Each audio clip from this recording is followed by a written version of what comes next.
All right, let's continue our exploration of emotion. This is probably the slide that we left off on in most classes, but I'll go ahead and back up and review this slide just to make sure. So we're looking at how we experience emotion, and specifically looking at anger. And there are really two major areas that research over the years has said particularly makes us angry.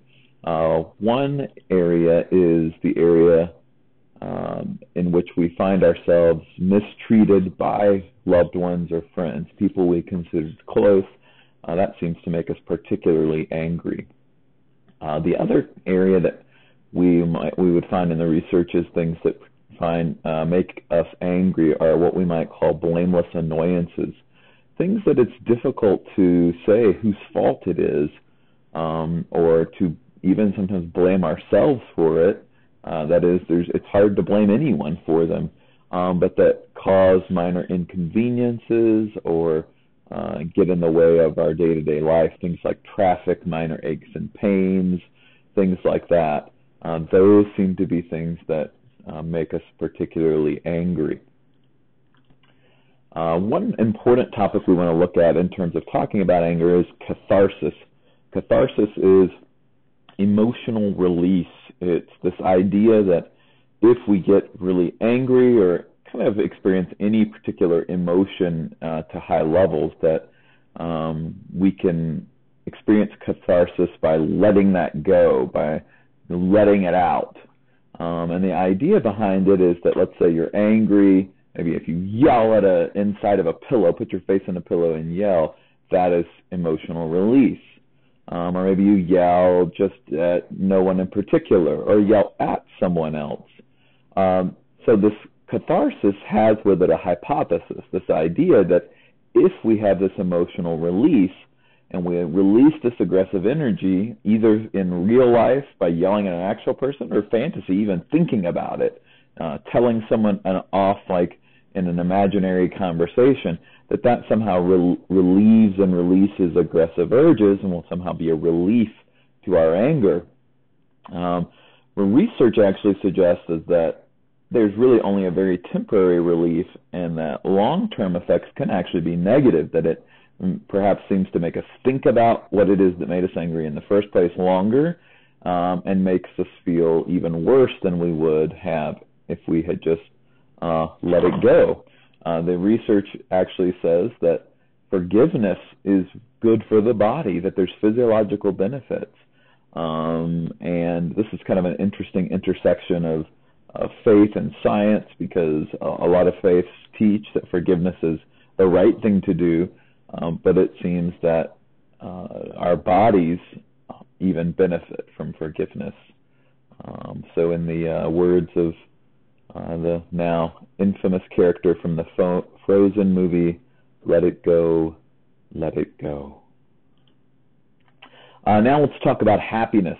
It's kind of a common idea in society that if we just had more stuff, more money, maybe we'd be happy. Study after study, though, seems to show that really money does not buy happiness. What you're looking at now is a graphic that shows that even though in the United States personal income per person has increased, even when we correct for pre-tax dollars, that personal income has continued to increase, that the percentage of people that say they are very happy has stayed relatively the same. And what that suggests is that money doesn't really buy happiness, okay? That money, to a certain point, can't produce more happiness or contentment.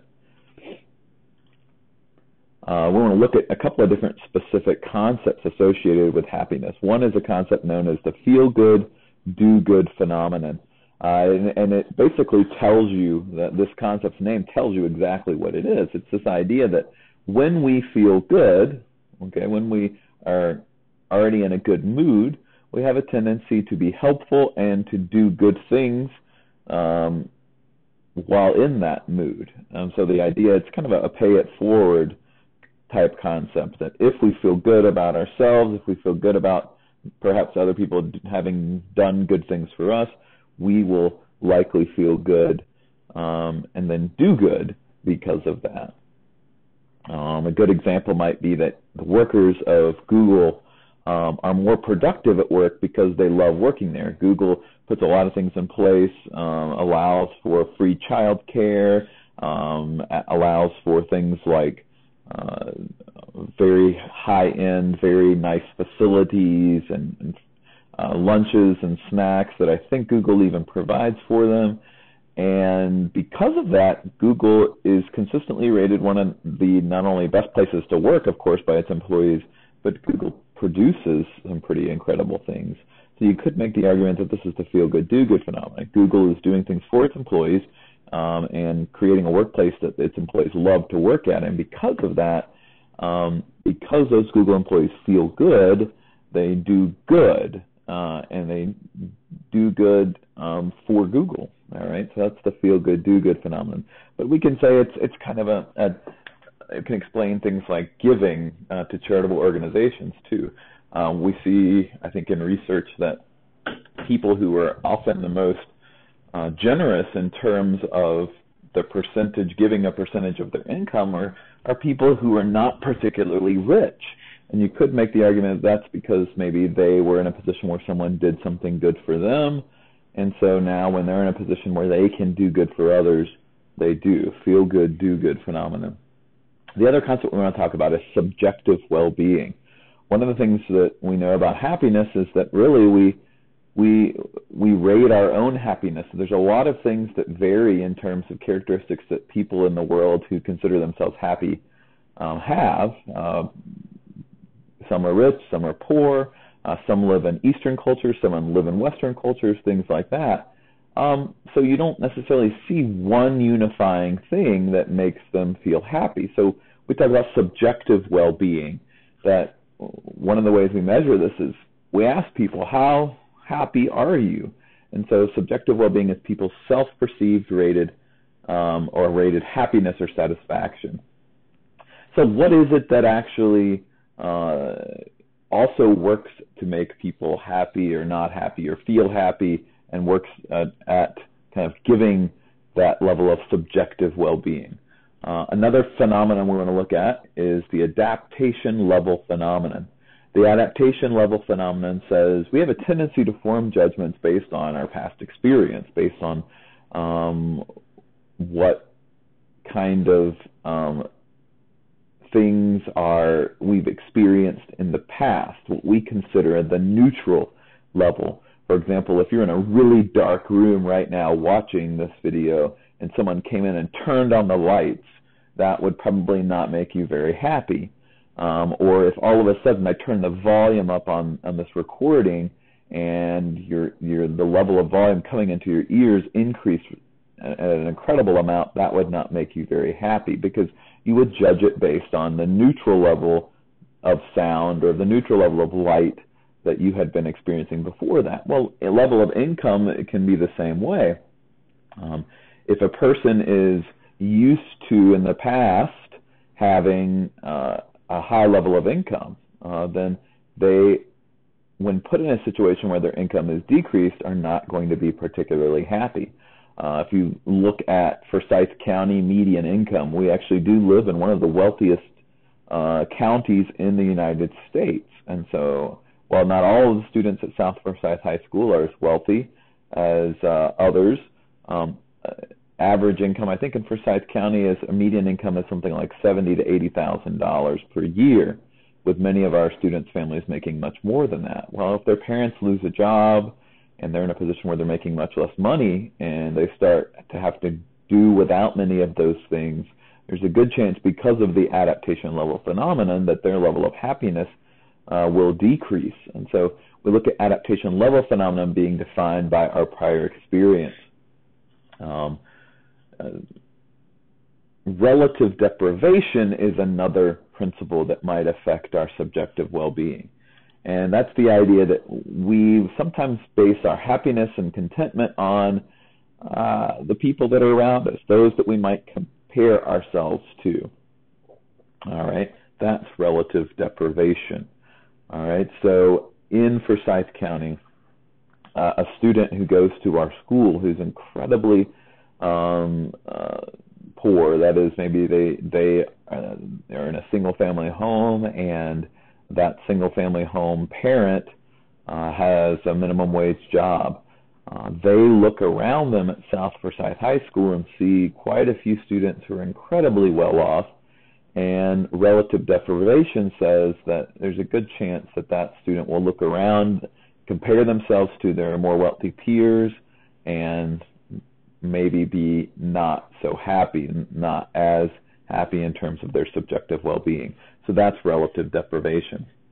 I'm not going to take the time to click on this link and watch this video here, but if you want to open the PowerPoint from its learning and watch it, there's a great video that relates to either adaptation level phenomena or relative deprivation. I'll let you watch that and decide for yourself which of them it could relate to. It's almost like you can watch it and probably tie it to either one and do it based on kind of like a mini FRQ type thing like we've done in class recently, which of those two. In fact, that's maybe an assignment we'll do whenever we get back to school from all these snow days. So finally, we want to look at what does actually bring happiness. When we say bring, we want to be careful to say that the research, we can't do experimental research with happiness in people and humans because we're so complex, but we can look at correlation. We know correlation has to be there before causation, and so what does correlate with happiness is what we're looking at here. What characteristics are found in and around people who rate themselves as being really happy? We find that those people typically have high self-esteem, so high self-esteem correlates with happiness, and that certainly makes sense. People who are optimistic, outgoing, and agreeable, those are personality traits that tend to more often correlate with happiness than with maybe pessimism or being introverted or being someone who's not as agreeable. This one's pretty big, close friends and family. Correlation with happiness is very strong with having close friends and family. And it doesn't have to be a certain type of family or a certain type of friend, but just having close friends and family correlates incredibly well with happiness levels. And then another area, especially, of course, in adults who spend a lot of their times working, is that we see there's a high correlation between people who think their skills that they have as a person are used and connected to in their work and or their leisure. So for example, I think that one of my skills is that I'm a pretty decent communicator and that I can form relationships with people and relatively well once I get to know them.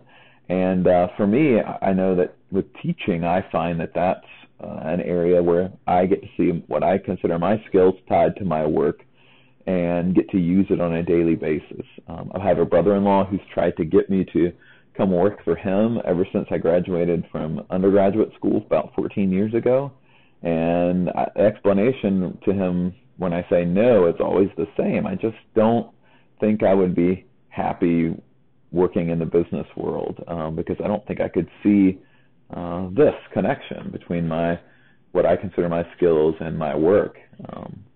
So those are things that are correlated with happiness in addition to religious faith. Now, it doesn't mean that these are all correlations, so it doesn't mean that there are no happy people. There are no people who are happy who are not also atheists, but religious faith tends to be something that's highly correlated with people who consistently rate themselves as being happy. Sleep and exercise. Regular amounts of sleep and exercise also correlate very well with happiness. All right, so those should all say things about us. Maybe if you're not feeling about us and how we might become more happy. If you're not feeling particularly happy, maybe you need a nap, or maybe you need to exercise a little more regularly. Maybe you need to make better connections with friends and family. Maybe You need to find some sort of hobby or work in which you feel like your skills are connected. Those would be things that research suggests might help you be a more happy person. So what doesn't correlate, though, with happiness? Age, that is, there doesn't seem to be a particular age group that is more happy than another. Old people can be just as happy, according to research, as very young people. Gender, there is no particular pattern found that one gender, male or female, is more happy than the other. Education levels, having more education is not going to necessarily make one more happy. Now, you could make an argument that if one had more education and then they had the ability to do work or leisure connected to their skills, then that might make them more happy. But just education levels themselves do not correlate with levels of happiness. All right? And also parenthood, that is, being a parent versus not being a parent, having children versus not having children does not make one happy. Okay. However, if the close friends and family relationship is found in one's own children, then that meets this criteria. But just being a parent is not something that correlates well with happiness. It does not mean that people not being parents are more happy. It means there's not a significant difference between those who are parents and those who are not in terms of their levels of happiness when you correct for all of the other things. All right.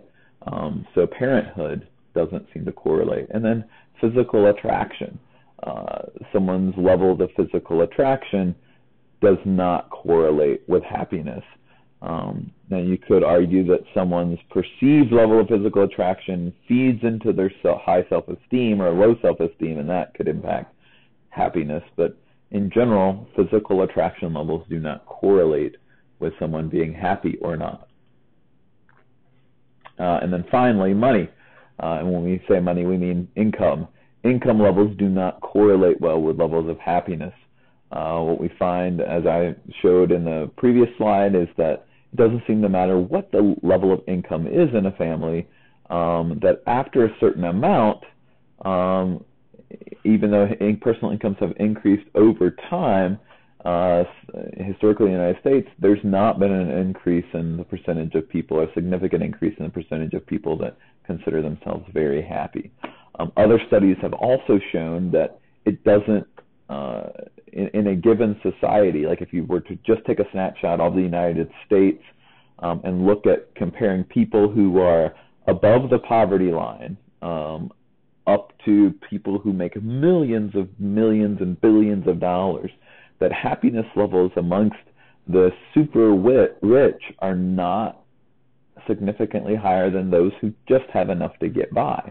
Now, if you compare the happiness levels of those who are just above the poverty line and have enough to meet their basic needs to those who are in the United States whose basic needs are not met, you will see a difference. But money itself, then, is not really a great predictor of happiness. So those are the things you need to know about emotion as we wrap out the end of the emotion part of the chapter and unit. If we have school tomorrow, we'll continue looking at stress and health, and we'll pick up on this slide in class on Friday. Please feel free to send me any questions that you have about the topics that were covered in this video. You can either send them to me via It's Learning, or you can post them in the blog or a chat room that's going to be in the folder for today, the folder that you open this video from, and I'll get back to you as soon as I can. But we're not going to go over these topics in class. This video, if you're watching it, is your lecture over these topics.